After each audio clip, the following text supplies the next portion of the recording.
Bismillah ar-Rahman ar-Rahim. Welcome back. It is exactly 8:53 a.m. News and views right here on Salam Media. And our next guest is Nana Nxumalo Special Envoy for the Limpopo Peace Room. And let's hear what are they all about.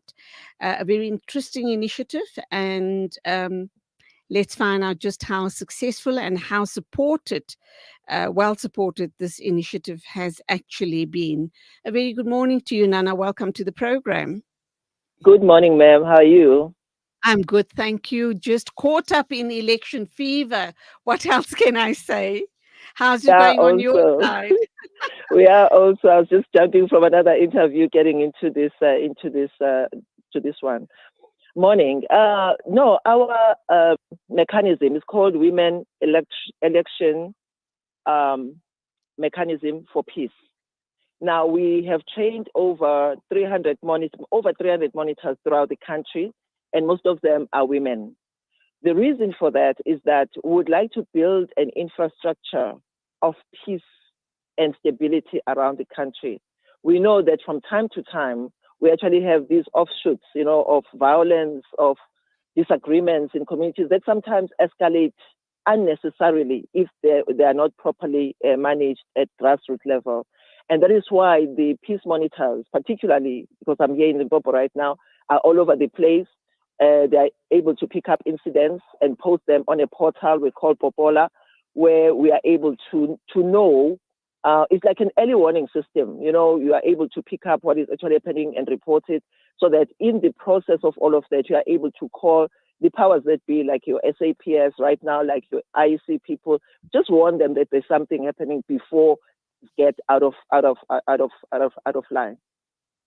So, the Women's Election Mechanism for Peace and launch of a peace charter for South Africa, how does this tie in, Mhm. apart from the fact that you're monitoring the situation, throughout all the polling stations, etc., and the fact Mhm. that you are trying to make women more visible in these very important Mhm. roles? So, Yeah. this was all in preparation of the elections. What happens post the elections?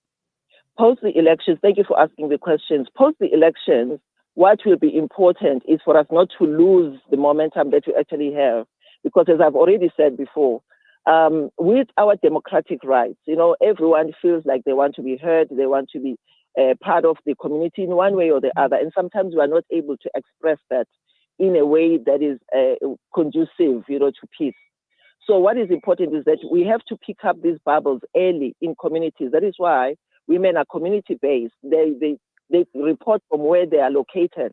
We don't even need them to get out of their own communities, which is why we are looking at actually getting more women trained in doing the same, so that at any given point, should there be any disagreement, should there be any unhappiness about maybe waste picking and all of those things are known early enough, so that we don't find ourselves dealing with very, very serious problems that could have been managed and probably negotiated earlier on, in the communities. So we are looking at making sure that that goes on beyond the election. We'll be training more women and young men in communities to do the work. Okay, so post the elections, you're going to be training more women and men to do what exactly? And No. I'm Mhm. also wondering, sorry for that, um, if we find situations where someone, uh, suggests that there's been um, something untoward regarding the elections at a certain polling station, if they suggest there was vote rigging and so forth, is this where you guys come in as well to try and investigate further and see if there Mm. was any foul play or not? No, we don't go as far as dealing with your vote rigging, because there are structures that deal with that, right? We deal with community conflicts, community disagreements, community, like for example, here in Limpopo, a week ago, we had an incident where a young girl was shot accidentally when the EFF and the ANC were having squabbles around Sure. elections. And Mm. luckily, one of our monitors was in the vicinity. So she was able to go to the scene and be witness to what was actually happening at the time. And she posted that. Obviously, she was not going to bring the ambulance there. The police still came. All the other agencies came. But what was important was to report that a young girl has been unfortunately shot in the process. And we all are aware that most of the time when there are disagreements, mainly by the powers that be, is the people who are most vulnerable sometimes who get shot or who die in the process or get injured in the process.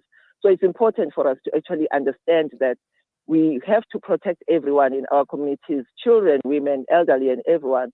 But the voice of these monitors is very important because the neutral voice that allows everyone to know what is actually happening regarding the things that happen in communities.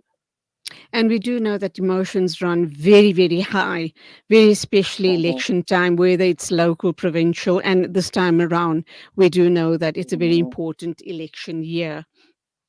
I spoke about post-elections. My final question then to you is, how much longer would the Women's Election Mechanism for Peace and launch of a Peace Charter for South Africa, how much longer will you be active post the elections, and what sort of work after the elections have been done and dusted, results have been published, a new government possibly be in place?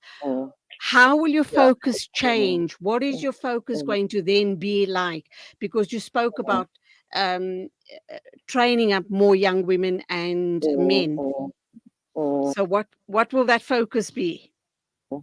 What is important in what you're actually asking is, how far can we actually go with what we're doing? We are privately funded by an NGO. So as far as we can get the funds, we'll actually do that. But luckily, let me just tell you what is actually happening in the Peace Room.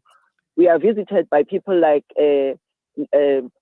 officials who are working with women's programs. We are actually visited by the mayor right now, who is going to be coming shortly. We'll be raising these things. Are they able to actually,